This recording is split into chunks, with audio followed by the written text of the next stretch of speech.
Okay, so today we are diving deep into some ancient writings that I know you've been spending some time with. We're going to be looking at excerpts from the book of Genesis, Okay, chapters 21 through 25. great.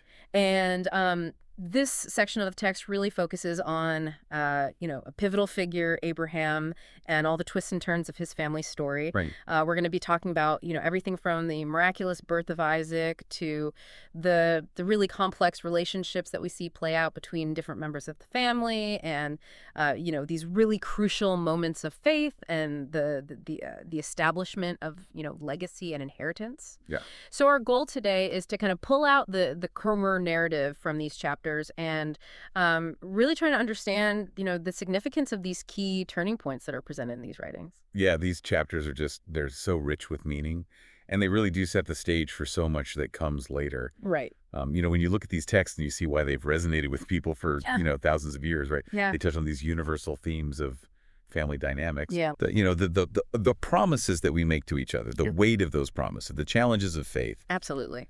So let's jump right in and see what we can glean from these stories of Abraham and his family. Okay, well, let's start with an event that is definitely extraordinary in Genesis 21, which is the birth of Isaac. Yes. And this is, this is no ordinary birth because we're talking about Abraham being 100 years old, Right. Sarah being well past the age that you would expect anyone to be able to have a child. It's a miracle. It's a miracle, yeah. And the text really makes a point of this by saying that, it happened at the set time which God had spoken. Right. So it really emphasizes that this is not just some random event. This was, destined to happen. It was part of the plan. It was part of the plan, and the timing was really important. Yeah, I think the age of Abraham and Sarah really kind of drives home the point of the miracle. Right. That this is clearly something beyond human capabilities, and that speaks to the power of the promise that God had made to Abraham.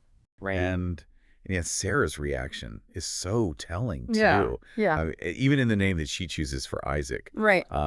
Isaac meaning he laughs, or God has made me to laugh. Yeah. Um, it really speaks to her initial, disbelief. Right. Like, I mean, who would have thought? And then the overwhelming joy. Mm-hmm. She even says, "Who would have said unto Abraham that Sarah should have given children suck?" Right. It shows the sheer amazement Right. and astonishment at the fact that this has actually happened. It is this incredible blend of, astonishment and joy and, wonder. Yeah. But as we often see, and as I'm sure many of you have experienced in your own lives, the arrival of a new child can sometimes shift family dynamics. Of course. And we see this pretty quickly with the weaning feast for Isaac. Yeah. And the conflict that arises with Ishmael. Right.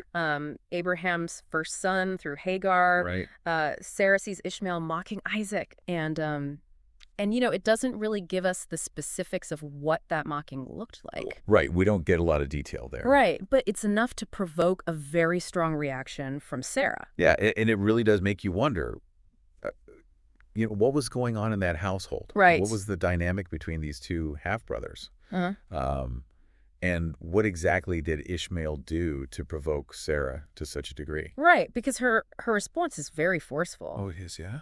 She says, "Cast out this bondwoman and her son, for the son of this bondwoman shall not be heir with my son, Right. even with Isaac." Right. She is drawing a very clear line Yeah. in the sand.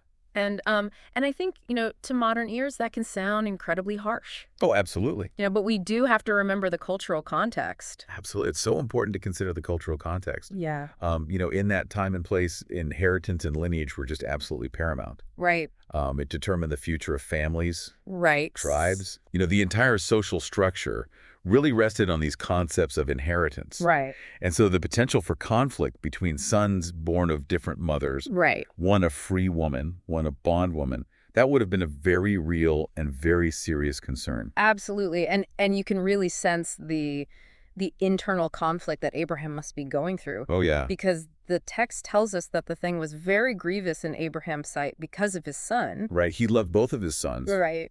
And it's not hard to imagine the pain and the anguish that he must have felt. Right. But then God intervenes. He does. And he instructs Abraham to heed Sarah's words. Yeah. And he makes that crucial promise in Isaac, shall thy seed be called. Right. But then almost immediately after that, he also makes a promise regarding Ishmael. Yes, he does. So he says also, of the son of the bondwoman will I make a nation, because he is thy seed. It's almost like two parallel paths are being laid out. Yeah. Two destinies unfolding simultaneously. Yeah, and I think that that's a really important point, because it highlights that, this is not a simple story Not at all. of good versus bad. Right. It's much more nuanced than that. Much more complex. And that divine care extends beyond just one specific lineage. Absolutely. God's plan encompasses both Isaac and Ishmael. Yeah, so we see Hagar and Ishmael sent away Right. into the wilderness of Beersheba. And it's a very stark image, isn't it? It is. This, single mother and her son going out into this harsh and unforgiving environment. And they face immense hardship. They do. Their water runs out. Hagar's despair is palpable. Yeah, her cry, "Let me not see the death of the child," is just, it's heartbreaking. It is. Think of a mother facing that kind of loss. And then at that moment when things seem the most desperate, Yes. God intervenes again. Right. The text says that God heard the voice of the lad. Right. An angel appears to Hagar and directs her to a well of water. It's a miracle of provision. It is. Right in the midst of their suffering. And then we see Ishmael grow up in the wilderness, become a skilled archer, and eventually he marries an Egyptian woman. Right.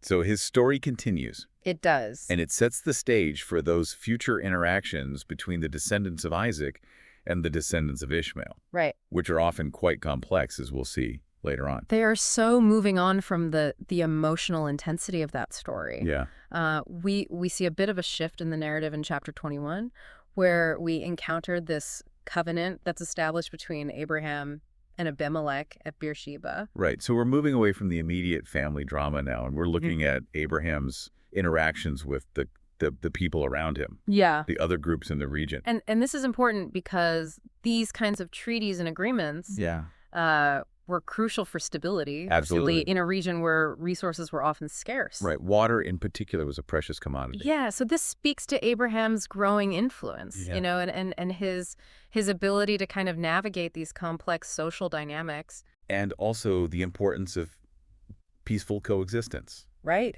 Finding ways to live together and share resources, even when there might be tensions or disagreements. Absolutely. And Abimelech clearly recognizes He does. what seems to be, God's favor on Abraham. Yes, he even says, "God is with thee in all that thou doest." Right. And that's striking. It is. That a Philistine king would acknowledge that. Right. It suggests that Abraham's reputation had spread, Yeah. that people had heard about his God, Yeah. and perhaps even witnessed the blessings that were upon him. And so he seeks out this formal agreement for peaceful coexistence. Right. He wants to make sure that there's no conflict Yeah. between his people and Abraham's people. And they swear an oath They do. to not deal falsely with one another. Right. To be honest and fair in their dealings with each other. But even within that gesture of peace, Yes. there's a point of contention that rises. Right. Which is a dispute over a well of water. Right back to that essential resource. Yeah. That was so vital for survival Right. in that environment. So Abraham confronts Abimelech about his servants having seized the well, and Abimelech claims ignorance. Right. Which could be true, It could be. or it could be a way of just kind of smoothing things over. Right. A diplomatic way of diffusing the situation. Right. But either way, Abraham decides to take steps Yeah. to kind of formalize this relationship even further. Right. He wants to make sure that things are clear and that there's no room for misunderstanding. He offers sheep and oxen to kind of solidify the covenant. Right. Those would have been very valuable gifts Right. and symbolic of, goodwill and a desire for peace. And then he does this very interesting symbolic act with 7 ewe lambs. Yes, those 7 ewe lambs serve as a kind of witness Right. to his claim. Right. That he was the one who dug the well. Exactly. Yeah. And this leads to the naming of the place as Beersheba, Yes. which literally means the well of the oath. Right. Or the well of 7. Right. It's a physical reminder of the agreement they've made Yeah. and a way to prevent future disputes over water rights. Right. And it's interesting that after establishing this covenant, Yes. Abraham continues to live as a sojourner in the land of the Philistines. That suggests a level of trust and security Yeah. that wasn't always present in those ancient times. Right. So we've seen, this incredible joy surrounding the birth of Isaac, Yeah. the conflict that arises with Ishmael and Hagar, Right. and then this, careful establishment of peace with his neighbors. Right. But then the narrative really takes this dramatic turn It does. in Genesis 22 with the story that's often referred to as the binding of Isaac. Right. And this is one of the most challenging Yeah. and thought-provoking passages in the entire Bible. It is, I mean, it's a direct and very personal test of Abraham's faith. Oh, absolutely. God tells him to take Isaac, Yeah. his only son whom thou lovest, and offer him as a burnt offering in the land of Moriah. And the text really emphasizes that Isaac is his only son whom thou lovest. Yes. And that phrase is repeated several times. Right. It really underscores the emotional weight of this command. Right. Because remember, Ishmael's gone now. Right. So this is his only son. It's the son through whom the promise is supposed to be fulfilled. Right. And yet God is asking him to sacrifice him. Yeah, it's a test of the utmost devotion. And Abraham's obedience is immediate and unquestioning. There's no hesitation, It's no argument, no bargaining. no bargaining. He just gets up early in the morning Yeah. and sets out on this journey. And that journey itself takes 3 days, Right. which I think adds to the drama. Yeah, it's this slow buildup of suspense. Yeah. You can almost feel the tension mounting as they get closer and closer to their destination. And then there's this really poignant exchange between Isaac and Abraham, Yes. where Isaac, who's carrying the wood for the sacrifice, says to his father, "Behold the fire and the wood, but where is the lamb for the burnt offering?" Right. He's an innocent child, Yeah. completely unaware of what's about to happen. And Abraham's response is so heartbreaking, but also so full of faith. Yeah. He says, "My son, God will provide himself a lamb for the burnt offering." It's a statement of complete trust, Yeah. even in the face of the unthinkable. So they reach the place. Abraham builds the altar. He binds Isaac and he raises the knife. It's a scene of absolute obedience, Yeah. right on the brink of tragedy. And then at that moment, Yes. the angel of the Lord calls out to him from heaven. "Stop, lay not thine hand upon the lad, neither do thou anything unto him, for now I know that thou fearest God." Right. The relief in that moment must have been overwhelming. Oh, I can only imagine. Yeah, for both of them. Yeah. And it's at that moment that a ram appears, Yes. caught in the thicket. Right. And Abraham takes the ram and offers it up as a burnt offering instead of Isaac. Right. So God provides, just as Abraham had said. And Abraham names that place Jehovah-Jireh, Yeah. which means the Lord will see or the Lord will provide. Right in the mount of the Lord it shall be seen. Yeah, and after this incredible act of obedience, the promise to Abraham is not only reaffirmed, Yes. it's amplified. It's expanded in a huge way. It's huge. The angel tells Abraham, "In blessing I will bless thee, and in multiplying I will multiply thy seed as the stars of the heaven, Wow. and as the sand which is upon the seashore." That's a lot of descendants. That's a lot of descendants. And he goes on to say, "And in thy seed shall all the nations of the earth be blessed, Right. because thou hast obeyed my voice." So it's directly tied to his obedience It is. in this moment. Right. His willingness to sacrifice everything Yeah. has resulted in an even greater blessing. And then we see them return to Beersheba. Right. And there's this brief mention of news regarding births in Abraham's extended family. Yes, specifically the birth of Rebekah, Rebecca. the daughter of Bethuel. And we'll see why that's important later on. We will. But it's interesting how the narrative kind of plants these seeds. Yeah, the threads of the story are being woven together, Yeah. and we're getting glimpses of what's to come. So moving on to Genesis 23, Okay. we encounter a much more somber event, which is the death of Sarah. Right. She lives to the remarkable age of 127 years. A very long life. A very long life. And she dies in Hebron. Yeah, And Abraham mourns for her. of course. But then he turns to the very practical matter of finding a burial place. Right. And he goes to the Hittites. Yeah. And he describes himself as a stranger and a sojourner in their land. Right. So even though he's received these promises, Right. he's still very much aware that he's not fully settled in this place. Yeah, and he asks them for a burial plot. Right. And the Hittites are actually quite generous in their response. Yeah, they offer him a choice of their own burial places. Right. Their own sepulchres. Which, you would think would be sufficient. You think so, yeah. But Abraham insists on purchasing a specific cave. Yeah. The cave of Machpelah Right. from Ephron the Hittite. And it's interesting that he insists on purchasing it. Yeah. Why do you think that is? Well, I think it shows his desire for a permanent and secure possession. Yeah. something that he can pass down to his heirs. Right. You know, he's not content to simply be given a temporary burial place. Yeah. He wants something that will be his family's forever. And there's this very detailed negotiation with Ephron. Yes, they go back and forth a bit Yeah. over the price. Yeah. But eventually they agree on 400 shekels of silver. Which was a lot of money at the time. It was a considerable sum, Right. but Abraham is willing to pay it. Yeah, and the text really emphasizes that this is a legal transaction. Yes. Witnessed by many people. Right. It's not just a handshake deal. It's Right. a formal agreement Right. with legal standing. And so the Cave of Machpelah becomes this really significant burial site. Yeah. It's the final resting place of Sarah. Right. And it will be the burial place of Abraham himself. Right. And many of his descendants. So with Sarah gone Yes. and a secure burial place established, Right. Abraham's focus shifts to the future Yeah. of his lineage. Right. And specifically to finding a wife for Isaac. Right. So Abraham is quite old at this point. Yeah, he's well stricken in age, Yeah. as the text says.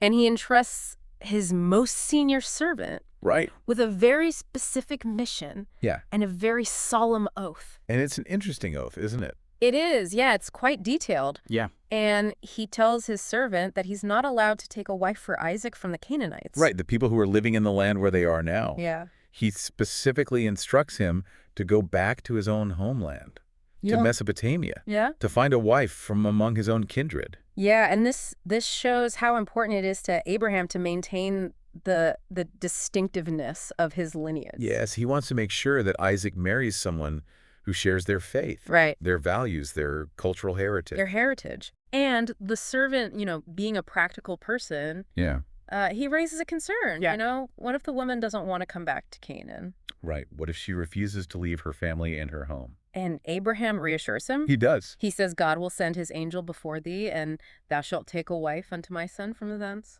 So he's confident Yeah. that God will guide his servant. And ensure the success of the mission. But he does say one very important thing. What's that? He says, under no circumstances should Isaac return to Mesopotamia. Right, so Isaac's destiny is in the promised land. Yeah. He's not to go back. So the servant sets off He does. with 10 camels. A whole caravan. Yeah, loaded with provisions and gifts. Right. And he arrives at a well outside the city of Nahor. Yeah.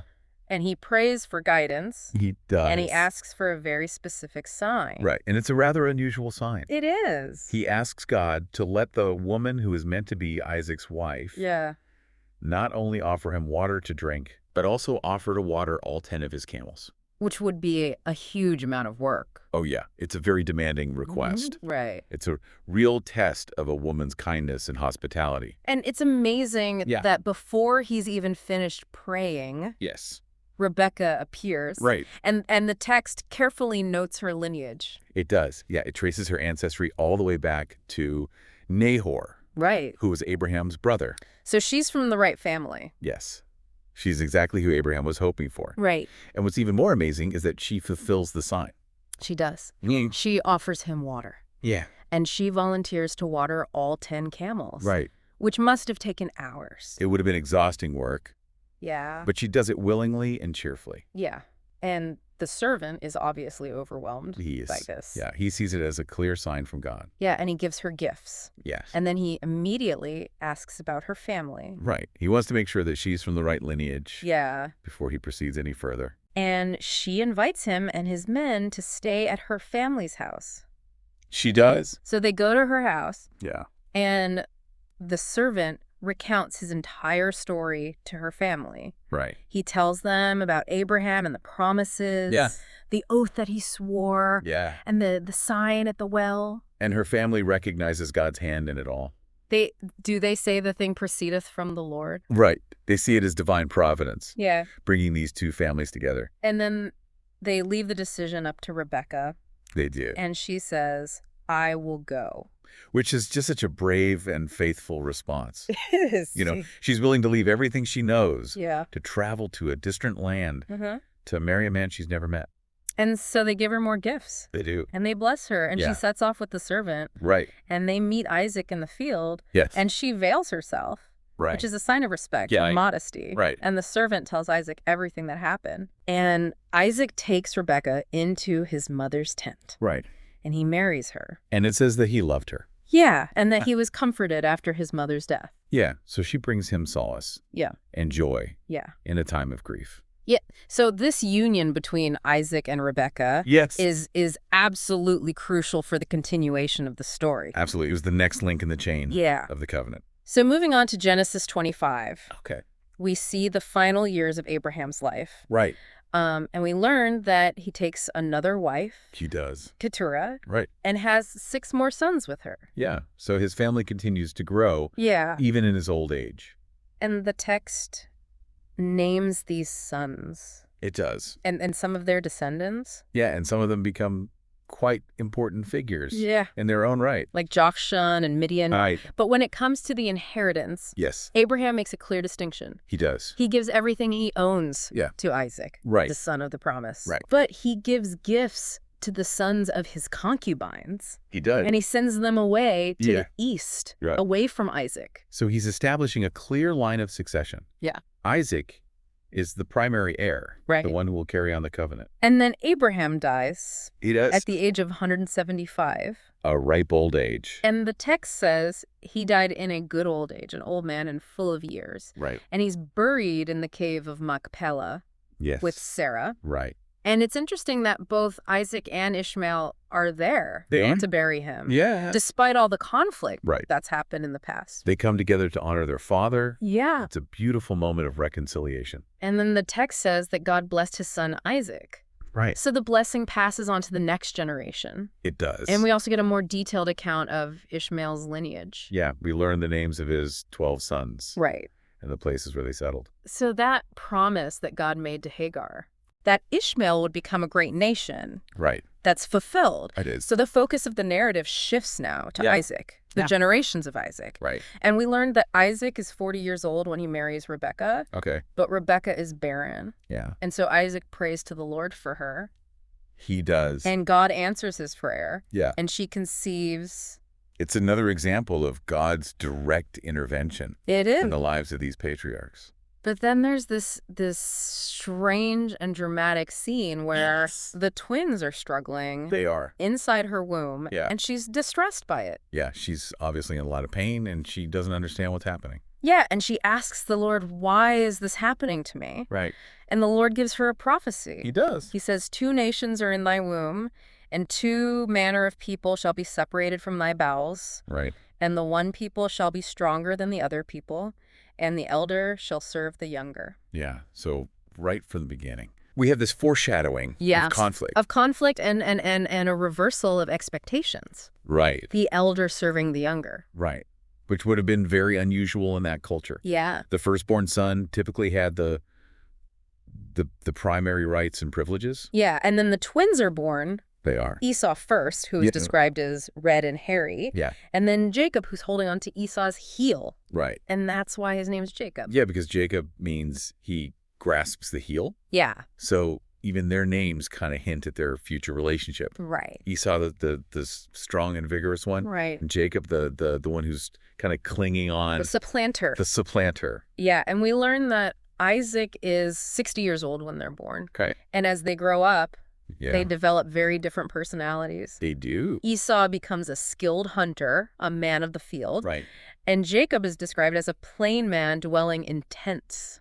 Yeah, so you have this contrast between the outdoorsman Yeah. and the more domestic one, Yeah. the one who stays close to home.